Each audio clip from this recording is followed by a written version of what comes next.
Vamos começar aqui o nosso estudo, hoje, dia 16 de setembro de 2021. Daqui a pouco estará chegando o Natal. Como dizia minha amiga Nilceia, por que eu desmontei a árvore de Natal? Porque passou tão rápido, eu devia ter deixado a árvore montada, não é?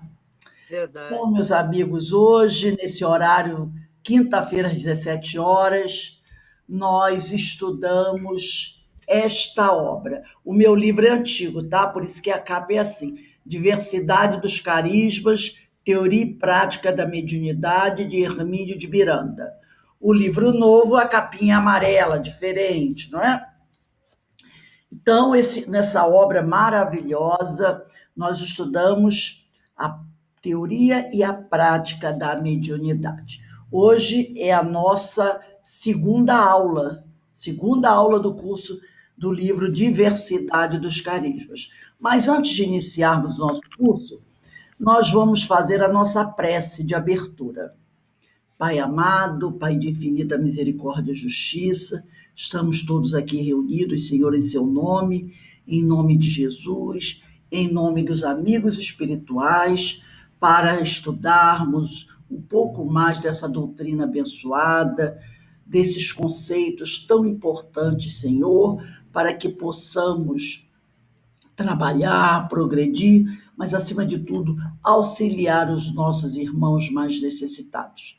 E nesse momento, Senhor, te pedimos que, por acréscimo de misericórdia, o Senhor abençoe todos aqueles espíritos que se encontram em sofrimento, que eles possam ser esclarecidos, amparados e consolados, como também os nossos irmãos que desencarnaram, para que eles possam encontrar, Senhor, o amparo de que necessitam para buscar o seu fortalecimento, o seu processo educativo e assim prosseguirem para novas missões, para novas tarefas, para novas reencarnações que se fazem necessárias ainda para todos nós. E assim, Senhor, envolvidos pelas bênçãos que caem do alto sobre cada um de nós, te pedimos amorosamente que nos permita, com o amparo da espiritualidade amiga e do Mestre Jesus, iniciarmos o nosso estudo do dia de hoje. Graças a Deus. Bem, meus irmãos, né, antes de nós começarmos o estudo, lembrar a todos que hoje às 19h30 teremos a nossa terceira palestra do Setembro Verde, que o mês de setembro estava sendo voltado às quintas-feiras, no horário da palestra, para a sustentabilidade, o tema sustentabilidade.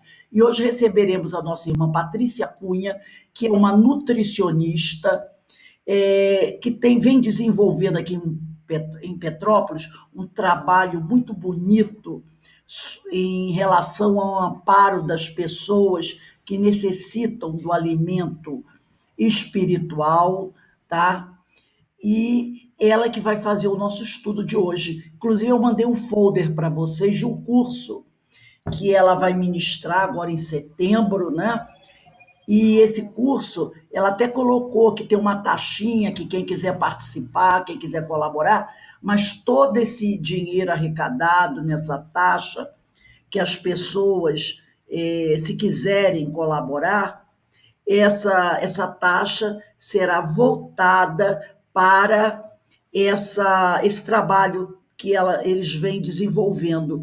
Eu vou até abrir aqui, deixa eu ver se eu consigo abrir aqui, o cartazinho que ela me mandou, falando aqui, ó,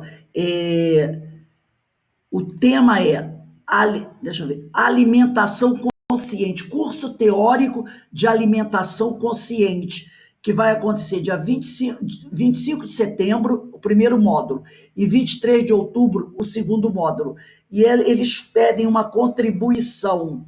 Vai ter uma transmissão online via plataforma Zoom, tem o telefone nesse folder que eu mandei, e ela colocou aqui: toda a renda obtida no curso auxilia as ações sociais que o projeto Paz no Prato realiza durante todo o ano. Então, ela faz parte de um projeto chamado Paz no Prato, aonde eles oferecem cestas básicas e quentinhas para as famílias mais carentes, para as populações que estão temporariamente na rua, e toda a arrecadação dessas contribuições vai para esse projeto Paz no Prato. É um trabalho muito bonito, eu acho que a Denise até conhece esse projeto. E eles vão oferecer também uma apostila em PDF, e ela é nutricionista, e hoje ela vai conversar conosco sobre sustentabilidade e alimentação, tá bom? É o mesmo link que nós temos para o estudo de hoje, será o link e para a palestra. E a palestra começa excepcionalmente nas quintas-feiras de setembro, às 19h30. Então, vamos dar início aqui ao nosso estudo do curso Diversidade dos Carismas. Nós estamos aqui na Sociedade de Estudos Espíritas Francisco de Assis, hoje, dia 16 de setembro de 2021. Então, nós estamos aqui ainda no item 1. O item 1 tem o seguinte título: o médium, eclosão, desenvolvimento e exercício de suas faculdades, tá? Então, no terceiro parágrafo, onde vamos começar o estudo hoje, diz assim: no pouco que lera sobre a doutrina, quem está falando aqui, ele está falando da Regina, né, uma médium que ele vai trazer toda assim os fatos que envolveram o trabalho, o desenvolvimento dessa médium. Só que ele deu um pseudônimo para ela, para não colocar o nome original, verdadeiro dela. Ele a chamou de Regina, tá? Regina. Então ele fala aqui, ele vai narrando assim: no pouco que lera sobre a doutrina espírita, nada encontrara que distinguisse o trabalho dos que se encarnam como homens daqueles que optam pela encarnação feminina. Por quê? Porque quando a Regina buscou uma casa espírita, ela não conhecia nada de doutrina, mas ela descobriu, porque leu em algum livro espírita, ela ganhou de um amigo um livro espírita, ou comprou, e ela leu que o problema que ela tem chama-se mediunidade. Esse é o máximo que ela sabe. Que aquelas coisas que ela está sentindo é a tal da mediunidade que está lá no livro. Então ela então não é doença, eu tenho mediunidade. Agora, o que é mediunidade? Isso é uma coisa que eu ainda não sei direito, mas eu tenho mediunidade. E lá nessa obra disseram que eu precisava trabalhar com essa mediunidade, e o melhor era procurar um centro espírita. Então ela saiu procurando um centro espírita, ela encontrou um, telefonou, e o companheiro que atendeu o telefone dizia para ela o seguinte: que na casa deles, na casa espírita, tinha o trabalho, sim, mediúnico, mas naquele trabalho ninguém era admitido a não ser por escolha do pessoal da casa ou por convite que se fizesse a um médium, mediante critérios inquestionáveis. Era porteira fechada. Não admitiam nenhum tipo de questionamento às exigências e aos postulados por eles ali colocados. Além disso, ele informou pelo telefone, ele deu para ela uma notícia: o nosso grupo mediúnico não aceita mulheres, só homens podem frequentá-lo. E aqui, nesse parágrafo que inicia o estudo de hoje, o Hermínio diz assim: no pouco que lera sobre a doutrina espírita, nada encontrara que distinguisse o trabalho dos que se encarnam como homens daqueles que optam pela encarnação feminina. Eu também nunca li nada que impedisse as mulheres de realizar esse trabalho. Aliás, o termo espírita, escolhido para identificar o adepto do espiritismo, a partir de termo semelhante na língua francesa, que é espirité, né? É o que se chama um adjetivo de duplo gênero. É como se fosse, vamos dizer assim, no caso espírita, aqui é um adjetivo, mas é como se fosse um substantivo comum de dois. Nós não temos o famoso substantivo comum de dois gêneros, né? o colega, a colega, não é? Não são substantivos como endogêneo? Você só identifica pelo artigo que você coloca antes. O estudante, a estudante. No caso aqui é um adjetivo, que ele diz de duplo gênero, né? Seriam o que nós podemos chamar de adjetivos uniformes, não é? É o espírita, a espírita, o competente também, né?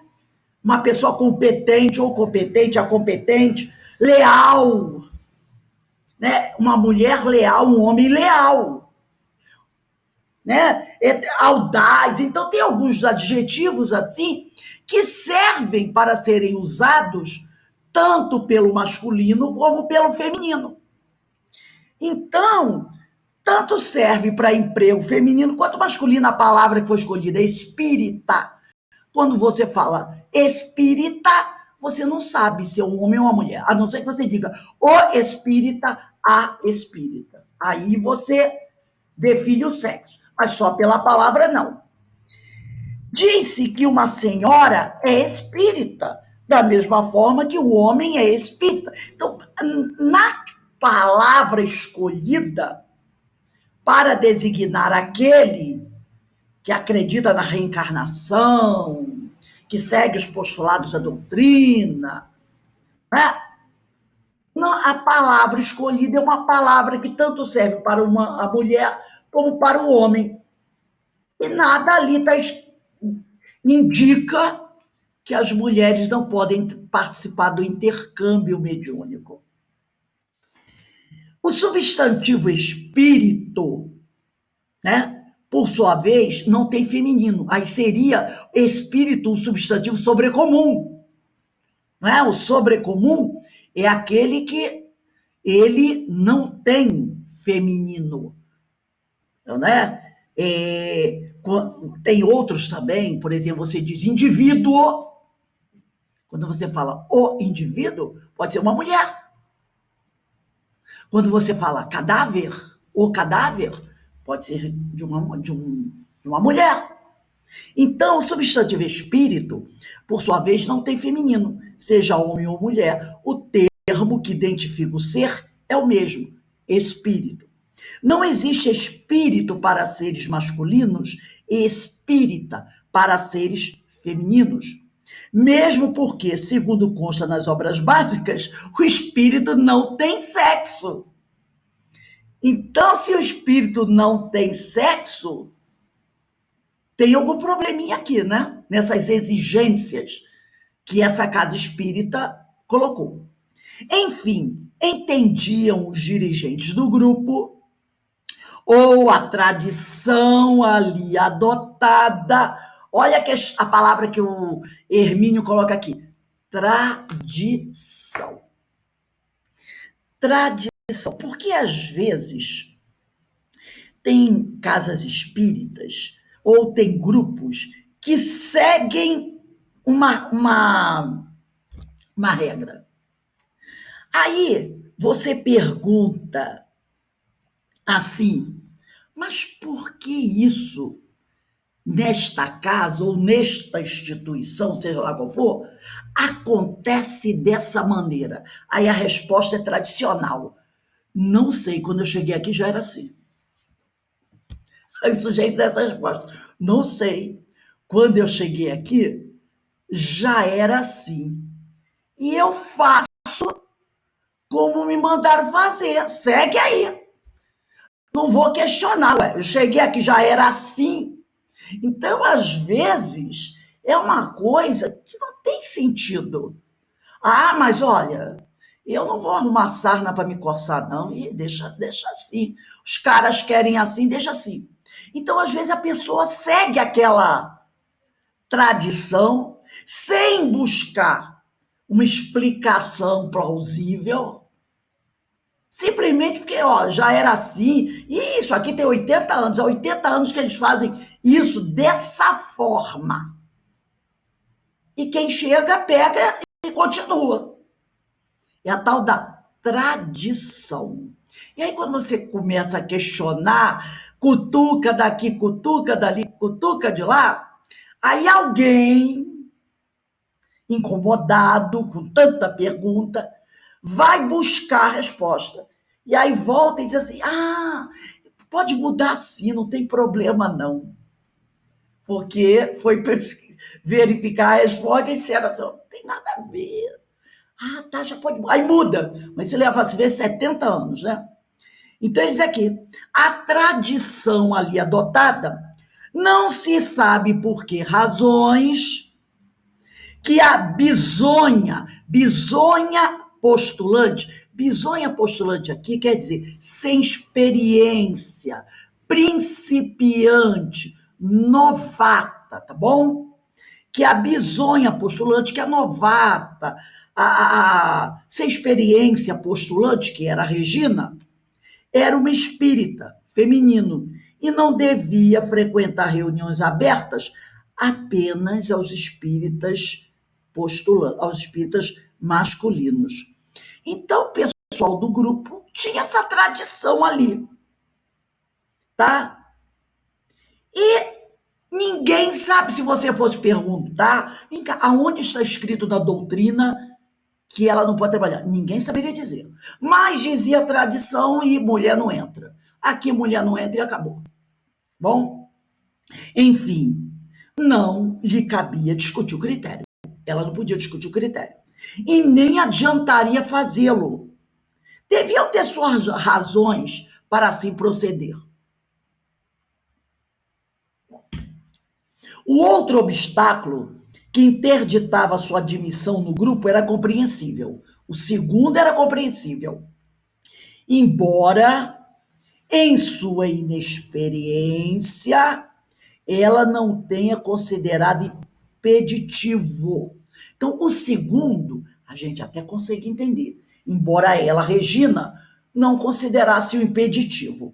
O trabalho mediúnico sério exige, de fato, ambientes reservados, severos padrões de disciplina, afinidade entre seus diversos membros, assiduidade e inúmeros outros componentes, como tivemos oportunidade de estudar em Diálogo com as Sombras, Qualidade na Prática Mediúnica, Projeto Manuel Filomeno de Miranda das Reuniões Mediúnicas, o Livro dos Médios. Então, todos esses livros falam de que é necessário um ambiente reservado, quer dizer, não aberto a público, não é? A reunião mediúnica não deve ser aberto ao público.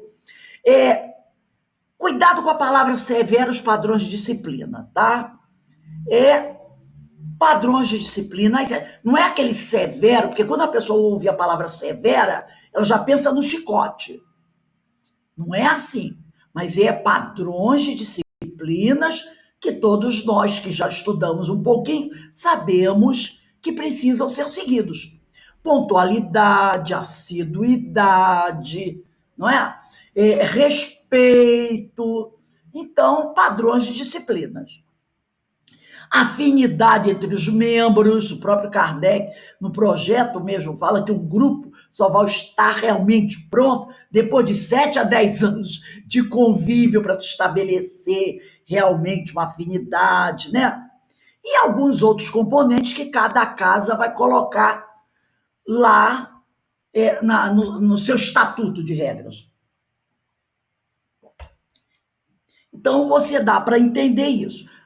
Em suma, a moça não podia ser admitida no grupo padrão por duas indiscutíveis razões. A primeira, que eles não aceitavam mulheres, e a segunda, que eles consideravam ela principiante e, por ser uma pessoa inexperiente, ela não poderia participar.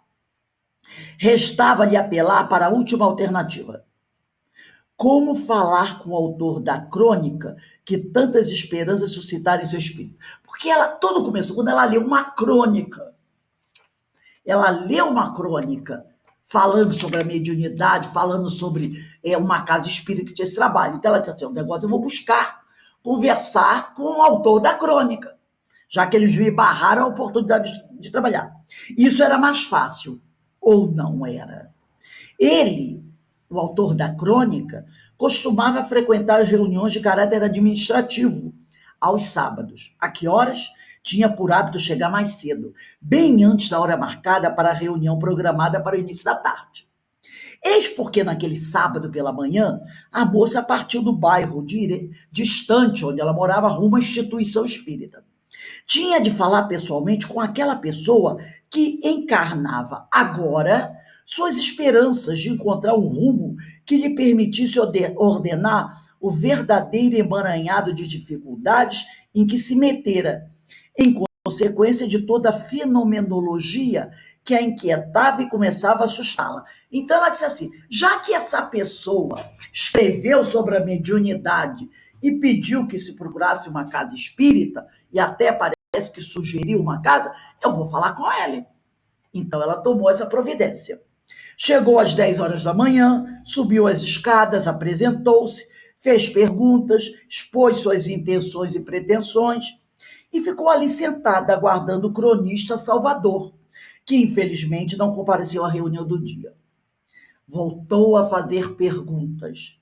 Queria saber agora a quem deveria dirigir-se para obter as informações de que tanto necessitava para dar rumo certo à sua vida. Eu estou me lembrando aqui, fazendo esse estudo, dessa perseverança dela com a mulher hemorroíça.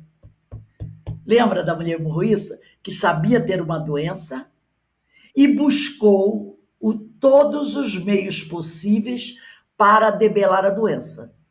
Ela ainda não tinha conhecido Jesus, mas ela procurou tudo que ela sabia. Procurou os médicos, não é?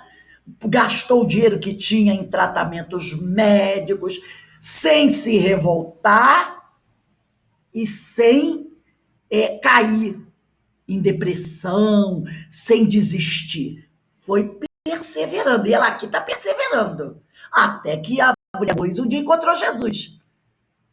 E ele disse: a tua fé te curou. Essa menina, Regina, ela está buscando. Teria gente que dissesse assim: o quê? Ele não veio? Ah, eu vou embora, deixa para lá. Ela não. Ela vai continuar, né? Voltou a fazer perguntas. Queria saber agora a quem deveria dirigir-se para obter informações de que tanto necessitava para dar rumo certo à sua vida.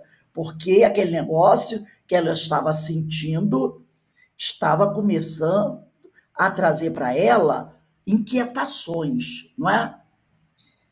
Sugeriram-lhe que falasse com o dirigente da instituição. Nova espera. A essa altura eram 2 horas da tarde. Finalmente chegou o dirigente, acompanhado de um grupo. Ela se levantou e pediu ao informante de sempre para indicar a pessoa. E abordou-a. Ele indicou ao dirigente aquele. Ela foi falar com ele. Nova decepção. Lamentavelmente, disse ele, não poderia atendê-la no momento, pois já estava atrasado para a reunião. Opa! Não tem a tal da disciplina, não é? Severos padrões de disciplina no estatuto lá, mas ele chegou atrasado para a reunião. Então, a gente já tem um probleminha aí. Eles seguem severos padrões de disciplina, mas ele diz para ela: não posso te atender, já estou atrasado para a reunião. Então, a gente começa a perceber que tem umas coisinhas aí, porque a pessoa que chega, ainda mais um dirigente, atrasado para a reunião, ele vai começar a coisa meio afobado, né? E não é bom você, um dirigente, chegar meio afobado. Tudo bem, tem suas exceções, mas para quem tem padrões severos de disciplina, chegar meio atrasado é meio complicado. Mas tudo bem, vamos lá. Concordaria em falar com ela depois de terminada a reunião? Isto sim era possível, arrematou ele, né? Então ela perguntou se ele concordaria em falar com ela depois da reunião. Ele respondeu: isto sim, era possível, arrematou ele, subindo as escadas que levavam provavelmente à sala de reuniões.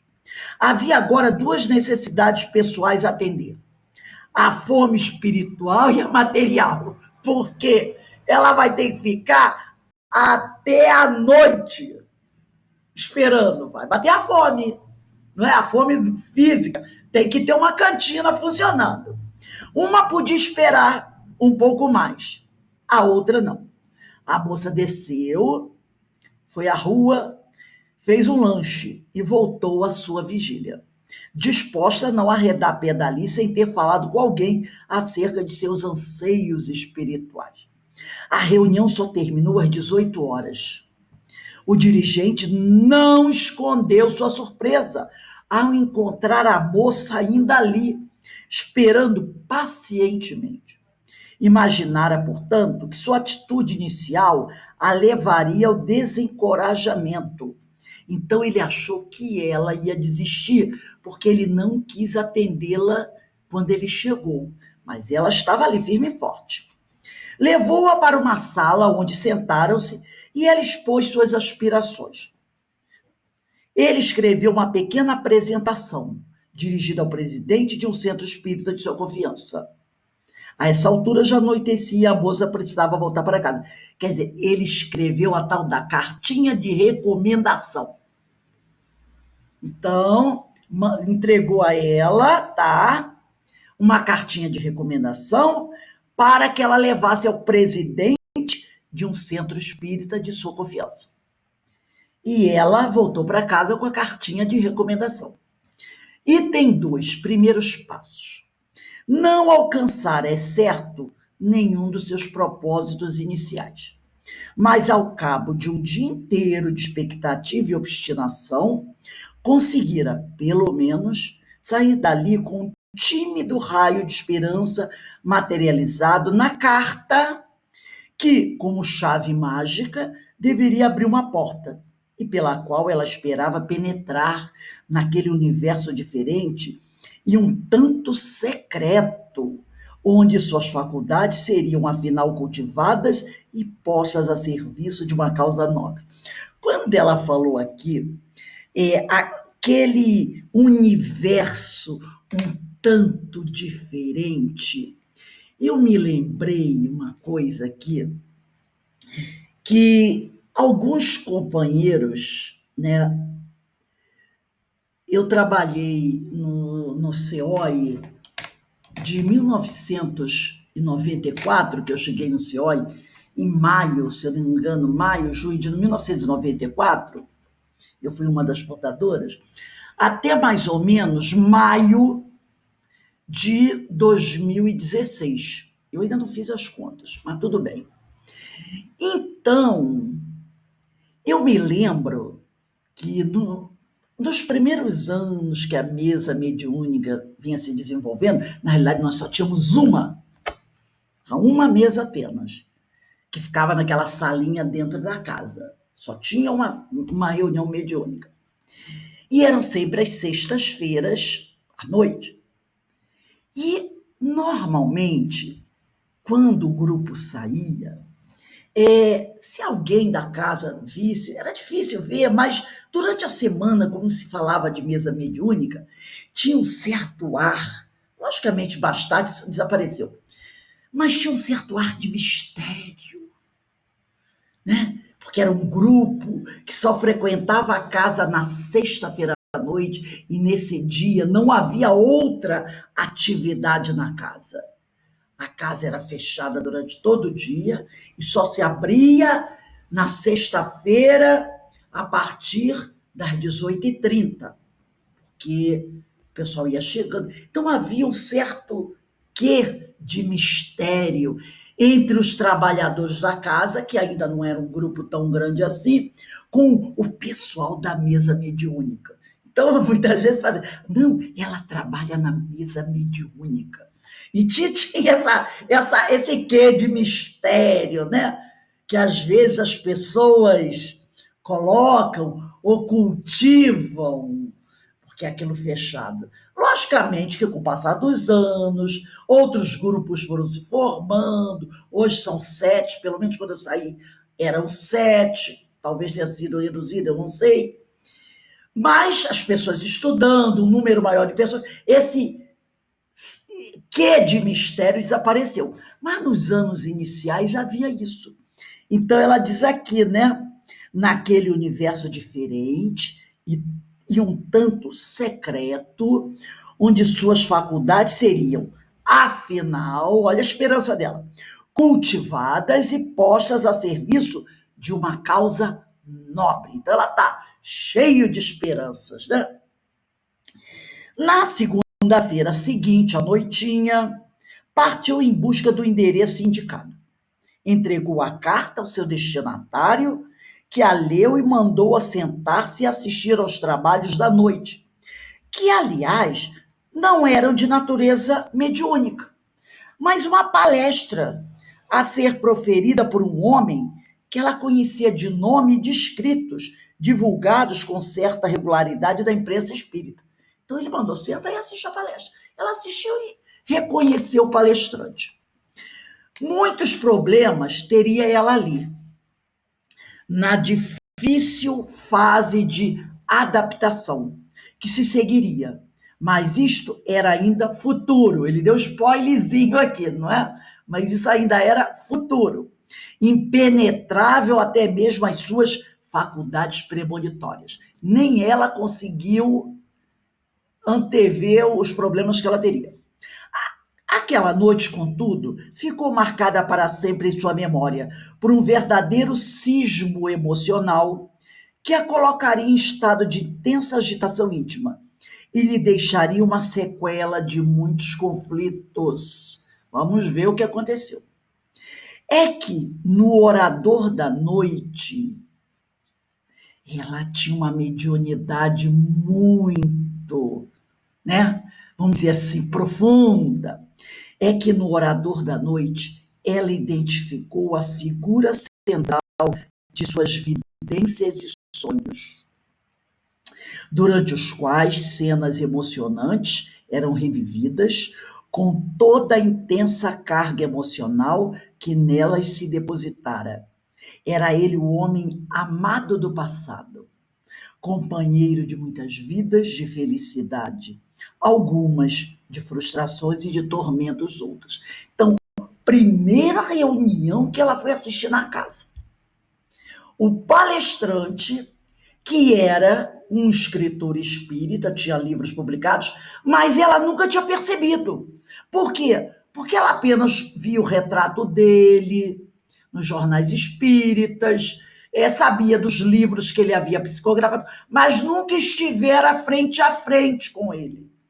E no primeiro momento que ela vai estar de frente com aquele palestrante, que é um escritor espírita, ela reconhece alguém que foi um conhecido dela de vidas passadas, que deixou marcas boas e marcas dolorosas na vida dela. Então imagina o choque, não é? Olha aqui, ela identificou a figura central de suas vidências e sonho. Ela tinha vidências, tinha sonhos com aquele ser, né? E sempre tudo era envolvido com uma carga emocional muito grande. Era aquele homem que, de alguma forma, havia vivido com ela, tido com ela experiências e vidas passadas. Algumas boas, outras não. Naquela altura, porém, ela está, ou ele parece, estava de partida para os Estados Unidos, para onde seguiu, pouco depois, em viagem de estudos. Ah, não foi o caso dela, né? Ela estava para viajar. Somente ao retornar meses depois, voltou a procurar o centro que lhe fora indicado, sob circunstâncias tão complexas, para ser orientada no trabalho que esperava realizar. Então, ela foi até lá para conhecer o centro, para saber se ela poderia ser aceita.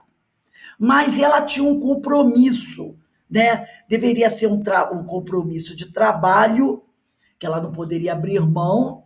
Então, ela viajou, ficou um tempo fora e depois ela retornou e voltou a procurar o centro para reiniciar esse trabalho, né? Então, até aqui. Longe de ter chegado ao termo das suas dificuldades, disto ela saberia mais tarde, elas apenas começavam. Se lhe for exigida uma cota tão elevada de tenacidade e decisão, apenas para que lhe indicassem um caminho, olha o que ela teve que passar para poder ser aceita numa casa espírita. Seria agora necessário acrescentar paciência e até humildade, resignação e até humilde resignação, a sua obstinação em servir de maneira adequada a causa que desejava adotar. É certo que o centro a qual for encaminhada dispunha de boa estrutura administrativa. Desempenhava importantes tarefas de natureza social, doutrinária e mediúnica.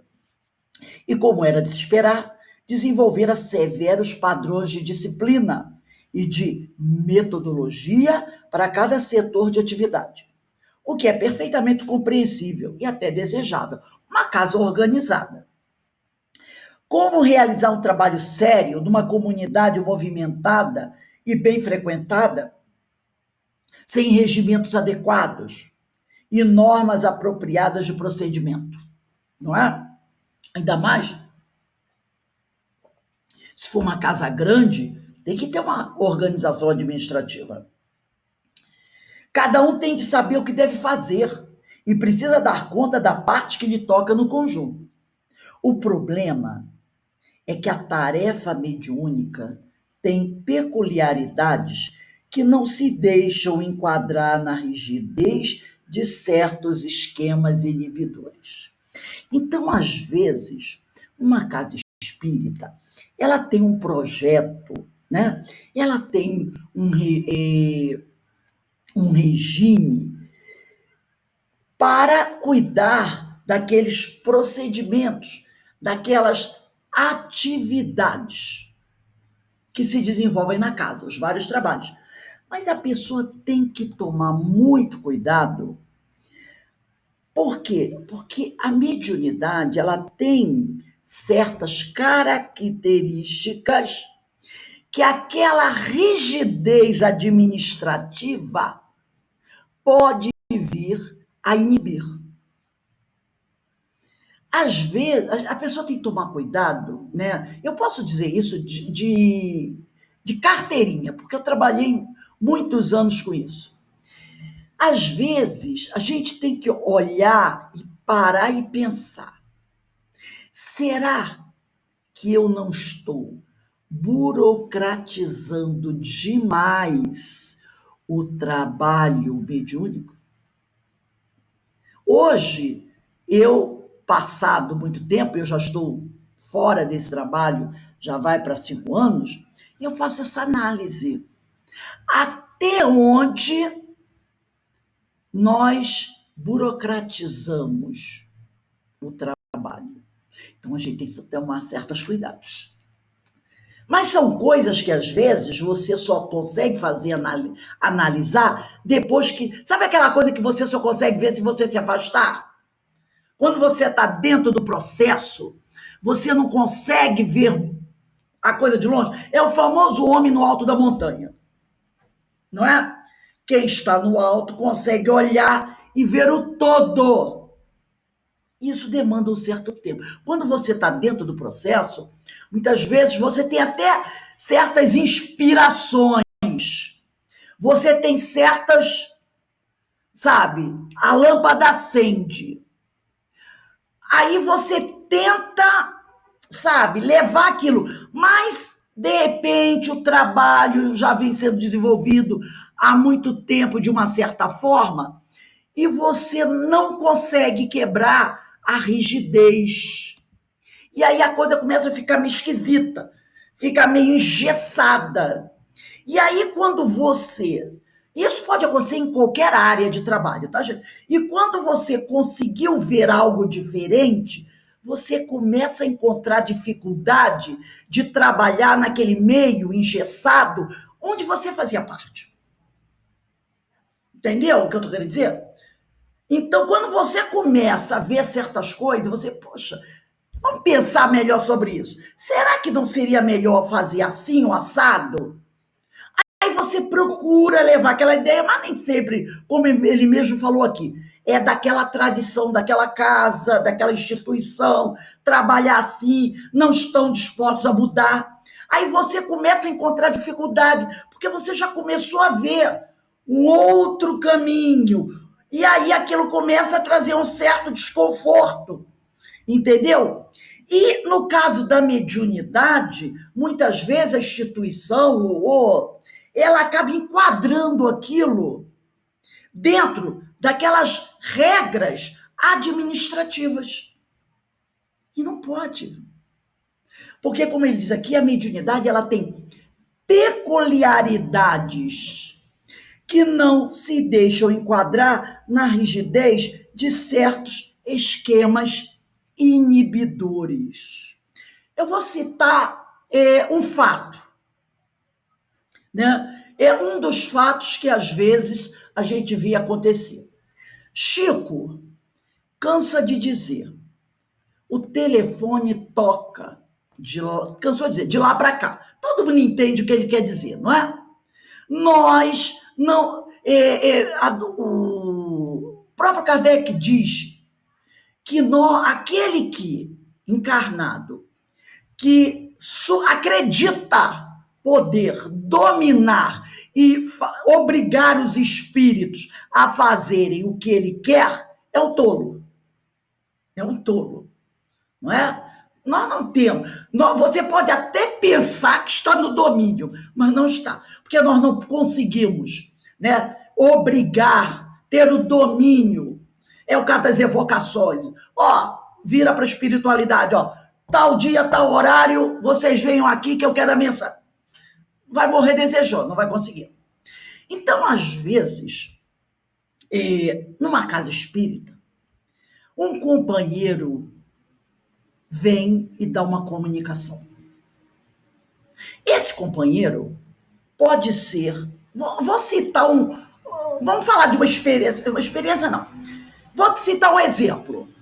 Não é um fato verídico, é um exemplo. Você tem uma pessoa, tem um parente, um amigo, que tem dificuldades emocionais, espirituais, é uma pessoa com muitos problemas. Aquela pessoa desencarnou. Ela desencarnou. E você, que era muito ligado àquela criatura, ficou com dificuldades em relação àquela pessoa que desencarnou. Porque é como você dissesse assim: ele partiu e nós não nos acertamos. Sabe aquela coisa de assim, ah, meu Deus, fulano morreu, e eu tinha tanta coisa para acertar com ele, e eu não fui lá procurado, não fui falar com ele, sabe? Não deixa, ficou, e você começa a ficar meio preocupado com isso. Poxa vida, será que ele está magoado comigo ainda? Ah, eu queria ter tido a oportunidade de falar tanta coisa. Um belo dia, vamos dizer que aquela criatura trabalha numa mesa mediúnica. Aquele companheiro chega através de um médium da casa e dá uma comunicação. Uma comunicação onde ele veio realizar aquilo que não foi feito antes. Ele chega e deixa uma mensagem. Porque aquele companheiro que ficou encarnado aqui e que não estava bem, porque achava que tinha faltado alguma coisa, estava em desequilíbrio. E ele chega, pouco tempo após o desencarne, e dá uma mensagem. Uma mensagem reconciliatória. Entendeu? Tipo, reconciliatória mesmo. Que tá tudo bem, não precisa se preocupar, né? Eu gosto de você, você gosta de mim, aquela coisa toda. E depois ele vai embora. Mais tarde, como aquele grupo que está ali é um grupo muito assim, alega o quê? Essa mensagem, ela é apócrifa. Por quê? Porque aquele espírito que desencarnou era um espírito que tinha muitos problemas espirituais e não teria condições de dar uma mensagem reconciliatória. E aí, como encarar isso? Ora,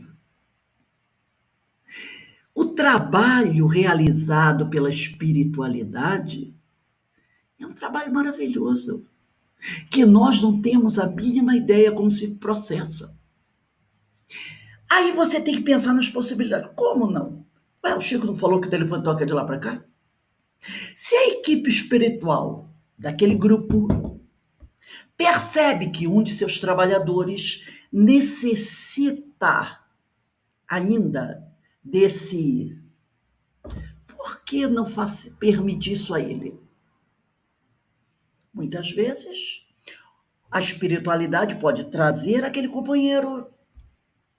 Nós já lemos isso várias vezes.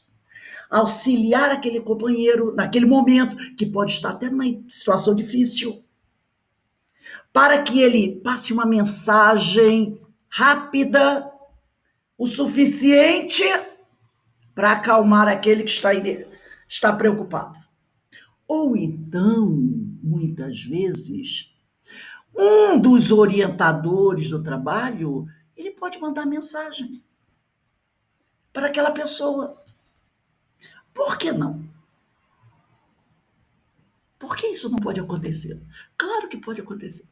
Mas nós, muitas vezes, a gente faz um julgamento. E fulano desencarnou numa situação tão difícil, vai ficar 200 anos lá.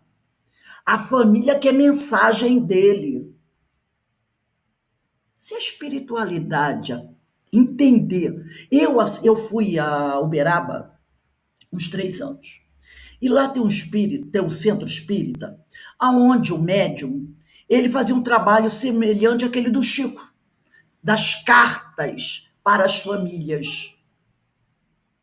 Então, eu me lembro uma vez, foi uma das cenas mais tocantes que eu já vi na minha vida. Até hoje eu ainda não vi nenhuma outra cena mais tocante. Esse casal foi conosco em caravana. Nós fomos de ônibus para lá. Esse casal estava no meu ônibus. A viagem deles toda, porque saímos daqui 7 horas da manhã, só chegamos no outro dia de manhã cedo. Ou minto, saímos 5 horas da tarde, só chegamos no outro dia de manhã cedo. A viagem deles toda, os dois, o casal, você olhava para eles, você dizia, meu Deus, eles estavam arrasados. Sabe que um casal arrasado? Sabe? Aquela contrição, um filho deles de 17 anos havia morrido. Pouco tempo. Filho único. Eles estavam, sabe? E o pessoal no ônibus comentava. A tristeza deles chamava atenção. Chegamos lá, né? Várias visitas e houve a visita nesse dia. Sentamos todos no salão e o médium, havia uma palestra, durante a palestra ele ficava psicografando mensagens para famílias. E começou, eu estava lá assistindo, a primeira vez que eu tinha ido assistir isso. Deve ter assim uns 8, 9 anos isso. E eu assisti, daqui a pouco terminou a palestra e a moça veio, né, lá da casa e disse assim, agora o médium, eu esqueci o nome dele, vai começar a ler as mensagens. Aí chamou o primeiro nome, foi lá a família, ele leu um pedaço e entregou. Daqui a pouco, esse casal estava sentado perto de mim. O médium perguntou assim, quem são o casal fulana e fulano? Nossa, ela deu, sabe aquele grito assim, sufocado? Que todo mundo olhou para ela, quem não sabia descobriu quem era. Ela e o marido levantaram. Eu fiquei olhando, eu comecei a me arrepiar. Aí as lágrimas já começaram a descer. Ela e o marido levantaram, agarrados um no outro, sabe? Agarrados. Ele com o braço nela, agarrado um no outro.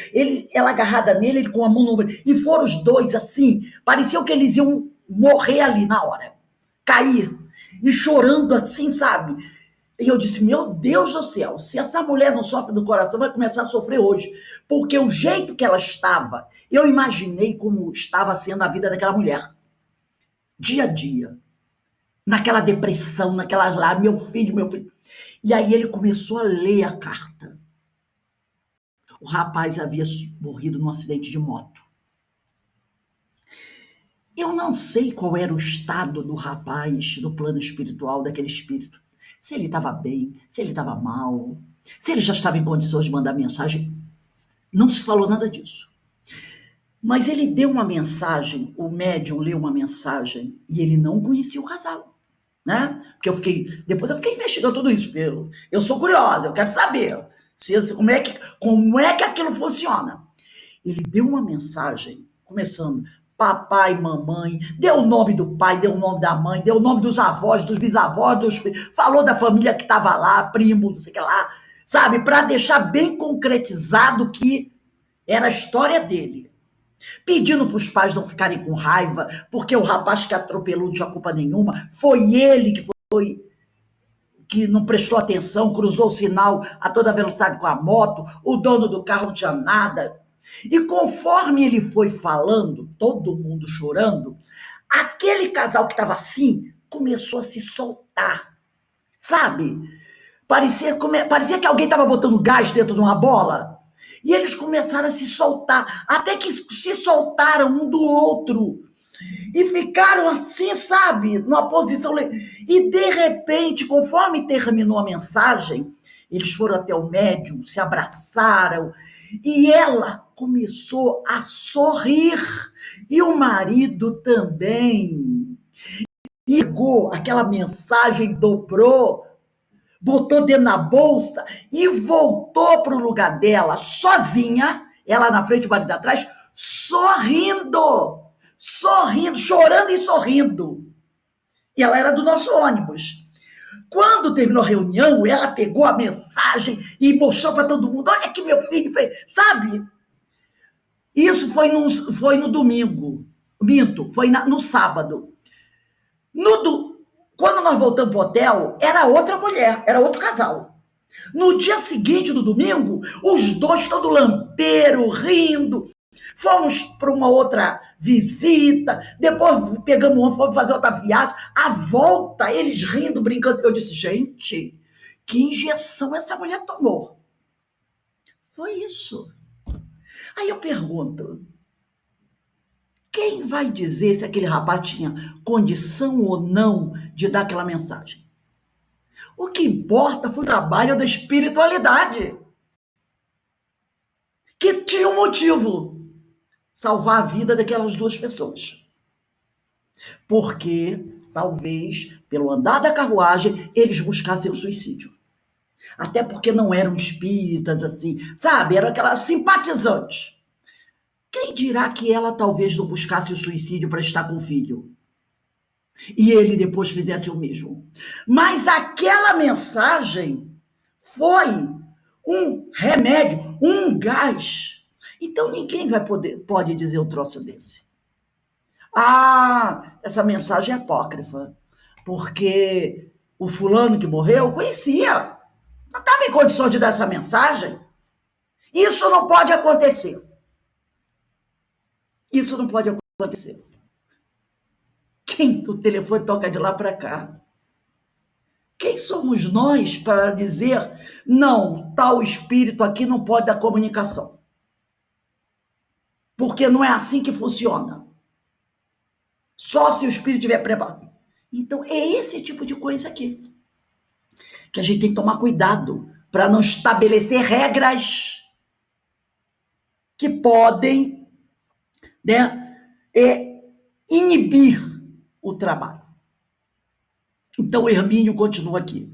Claro que seu exercício precisa obedecer a uma disciplina operacional suficientemente severa para coibir desvios e ficar ao abrigo de influências negativas próprias do médium ou provocadas por terceiros. Ao dizer isso, nós não estamos abrindo mão da disciplina, de jeito nenhum.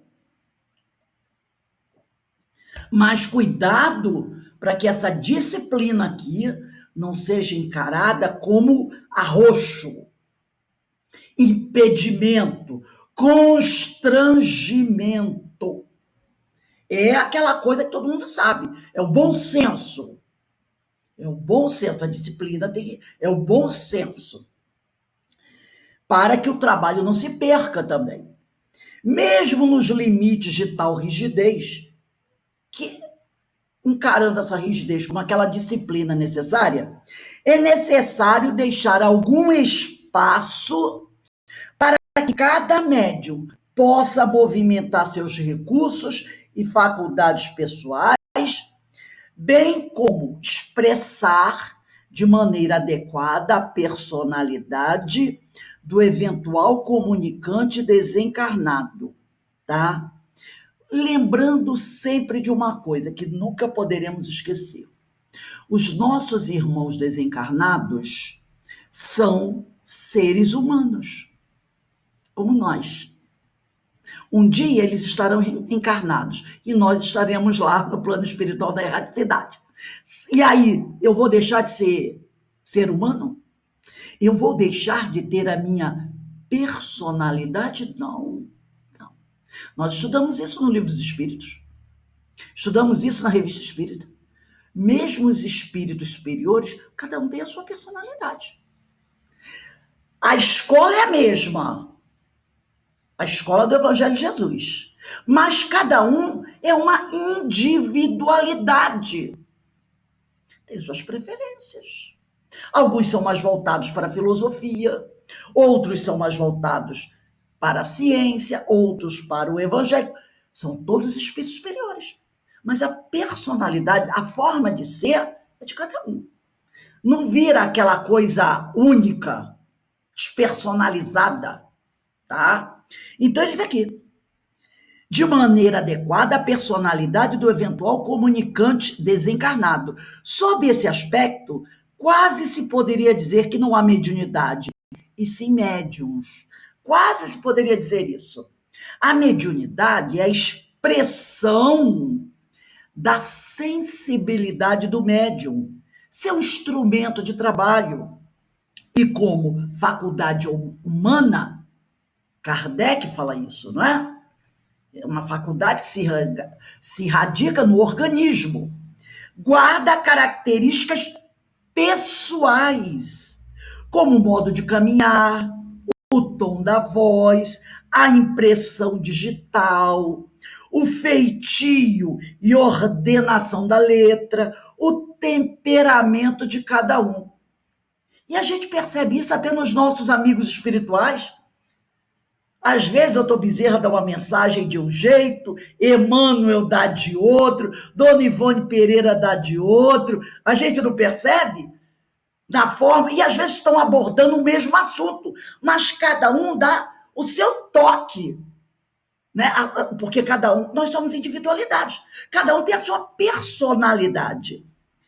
Precisa ser disciplinada a mediunidade sem ser deformada, respeitando-se o contexto da personalidade humana no qual ela ocorre. É desastroso tentar impor condições inaceitáveis às suas manifestações. Fazer aquele padrão, sabe? Tem que ser tudo igual, falar igual, vestir igual. É igual aquele pessoal, hoje já não se vê tanto isso, mas no passado, quando a pessoa tinha gêmeos, o que acontecia? Desde pequenininho, tinha que usar a mesma roupa, o mesmo sapato, o mesmo penteado, o mesmo laço de cabelo. Aqui em Petrópolis tem duas senhoras, elas têm quase 90 anos, são gêmeas. Até hoje, quando eu encontro elas na rua, elas se vestem de forma igual. Mesma saia, mesmo casaquinho, mesma blusa. Elas andam igual. É a coisa mais engraçada do mundo. Lá vem as duas, já estão com quase 90 anos. Você olha a mesma roupa. Eu acho que elas se acostumaram tanto com isso, que é uma característica daqui. Lá vão as duas. Roupas exatas, elas compram roupas e se vestem exatamente iguais. Até o cabelo penteou da mesma forma. Aí fica complicado, não é? E gêmeos, a gente sabe que não são iguais. Eu tenho gêmeos na família. São, às vezes, personalidades totalmente diferentes. Só a cara que é igual, mas a personalidade é totalmente diferente. Mas muitas vezes a gente acha que são iguais. Então, os médios têm que ser, parece linha de escala, não é? Sai lá da fábrica, tudo igualzinho, tudo igualzinho. Aí quando vem aí caixinha de doce, tudo igualzinho. Aí de repente uma caixinha diferente, tira essa. Tira essa, está diferente. Tem que ser tudo igualzinho. Não é assim que funciona. Então ele diz aqui, é desastroso tentar impor condições inaceitáveis às suas manifestações. Esse equívoco de abordagem ocorre com grande parte dos cientistas que, em suas pesquisas, procuram impor à fenomenologia psíquica em geral e à mediúnica em particular padrões e metodologia de trabalho totalmente inadequados, que a maioria das vezes frustram o processo de observação e produzem resultados insatisfatórios. Porque você diz assim, ó, eu vou fazer uma experiência, tem que se encaixar aqui dentro. Mas não cabe aqui dentro. Aí eu lembro, eu não sei se ele vai falar aqui, eu acho que ele vai falar depois, sobre o leito de, acho que é Procústo, né? Que era uma cama padrão. Naquela cama. Se você tivesse, é melhor, se você fosse menor que a cama, eles esticavam você para você ficar no tamanho da cama. Se você fosse maior que a cama, ele vinha e cortava tuas pernas e teus pés, ficou de fora, porque você tinha que se encaixar no tamanho daquele leito, né? Então ele diz aqui, quem se dispõe a trabalhar com fenômenos produzidos pelo psiquismo humano deve se preparar para respeitar as regras do jogo. Tratou do psiquismo humano é uma caixinha de surpresas. O que pode sair daí? Não sei, nem consigo imaginar. Aí ele diz aqui, se não existe... decidindo antes que tipo de metodologia é aplicável ao estudo que pretende realizar. Se não existe, precisará criá-la. E antes de experimentar os fenômenos em si, testar a própria metodologia desenvolvida para a pesquisa. Então, ele diz aqui, quem se dispõe a trabalhar com fenômenos produzidos pelo psiquismo humano deve se preparar para respeitar as regras do jogo, decidindo antes que tipo de metodologia é aplicável ao estudo que pretende realizar. Se não existe nenhuma metodologia, precisará criá-la. E antes de experimentar os fenômenos em si, testar a própria metodologia desenvolvida para a pesquisa. Isso porque se torna mandatário deixar espaço e condições para que o fenômeno se produza tão espontaneamente quanto possível, ainda que sob condições de controle observacional. É igual quando você faz um trabalho, concluir o trabalho. Agora eu vou botar assim, observações, aí eu vou deixar 10 linhas. Vou deixar 10 linhas aqui. Por quê? Porque pode surgir alguma coisa, eu boto ali naquele espaço que eu deixei vazio. Entendeu?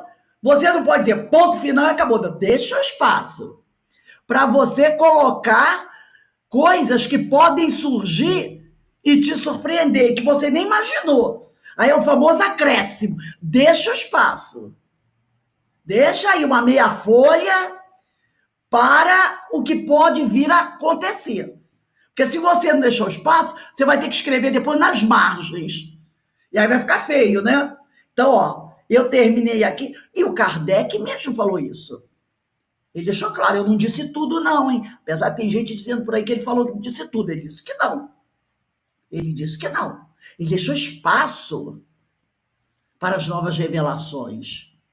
Afinal, a ciência estava começando a se desenvolver, não é? Olha aí o quanto a ciência já nos trouxe. E aí ele diz aqui, né? Se não existe, precisará criá-la e antes de experimentar os fenômenos, testar a própria metodologia desenvolvida para a pesquisa. Isso porque se torna mandatário deixar espaço e condições para que o fenômeno se produza tão espontaneamente quanto possível, ainda que sob condições de controle observacional. Você deixa o espaço, porque podem acontecer coisas que você não planejou, mas você mantém a observação sobre aquilo que pode vir a acontecer. O cientista, tanto quanto o dirigente de trabalhos mediúnicos, deve ser um bom observador. Ele tem que estar atento. Por isso que muitas vezes o dirigente da mesa da reunião mediúnica, ele não dá comunicação. Ele tem que estar sempre observando o que está acontecendo. Não é? Dotado de espírito crítico. Crítico quer dizer capacidade de análise, não para ficar metendo malho na pessoa. Ter aquela capacidade de analisar, observar, analisar, tirar suas conclusões.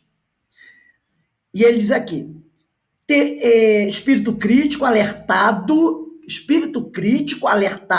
e ter o bom senso de interferir o mínimo possível. Interferir naquele trabalho que se está realizando o mínimo possível.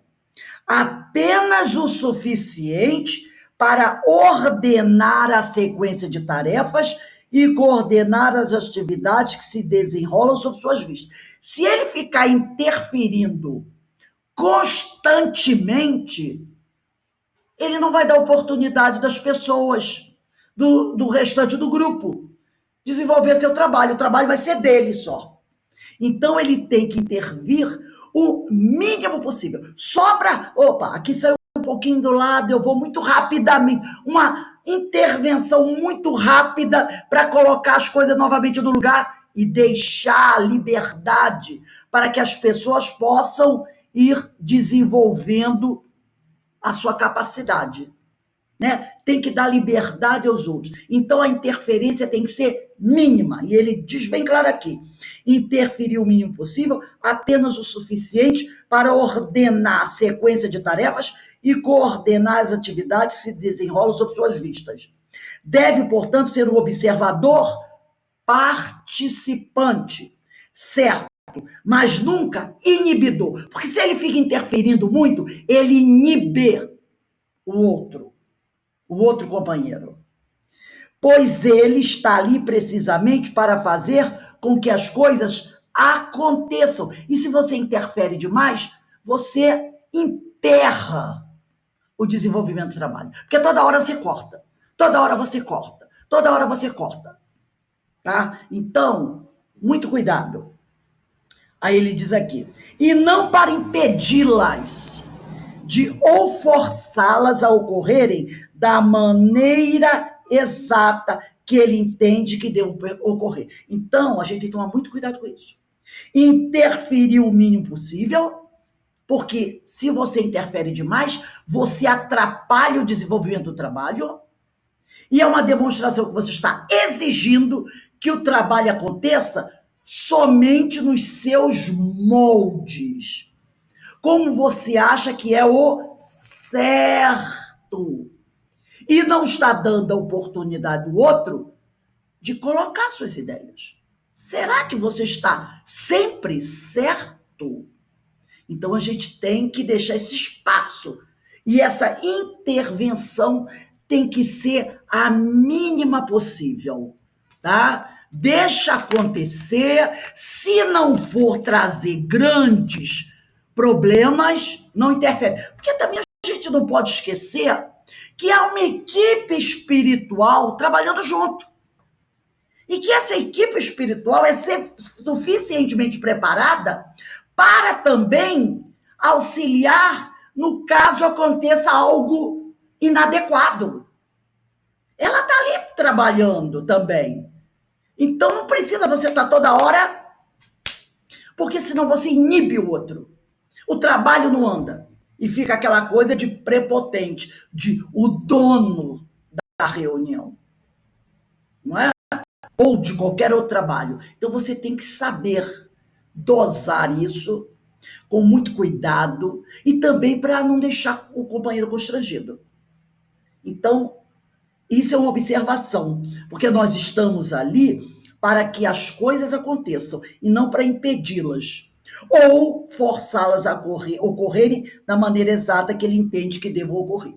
Então, nós vamos encerrar por aqui hoje, não é? Alguém gostaria de falar alguma coisa sobre o estudo que foi feito aqui? Eu gostaria que pelo menos uma. Não, eu acho perfeito. É assim mesmo. A gente vê, às vezes, situações, como você falou aí, da questão dessa última parte aí, dessa rigidez, muitas vezes, não tem que ser dessa forma. E eu vejo, às vezes, eu que trabalho numa mesa mediúnica na casa, eu vejo que outras mesas mediúnicas, não saindo de Kardec, eu penso assim, mas elas têm outras situações, né? Peculiares do grupo, das pessoas que fazem parte, mas eu estou sentindo assim um caminhar muito bom sobre esse desenvolvimento aí de uma mesa mediúnica, de um trabalho, né, de comunicação com a espiritualidade.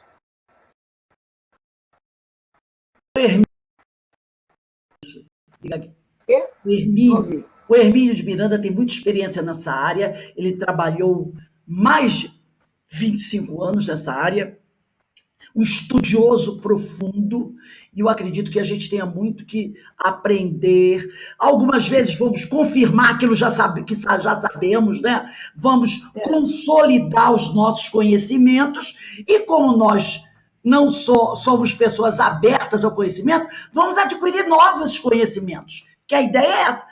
Consolidaremos os nossos conhecimentos ou até descartaremos algumas práticas. Opa, eu tô agindo assim, eu vou refletir, realmente eu posso abrir mão disso.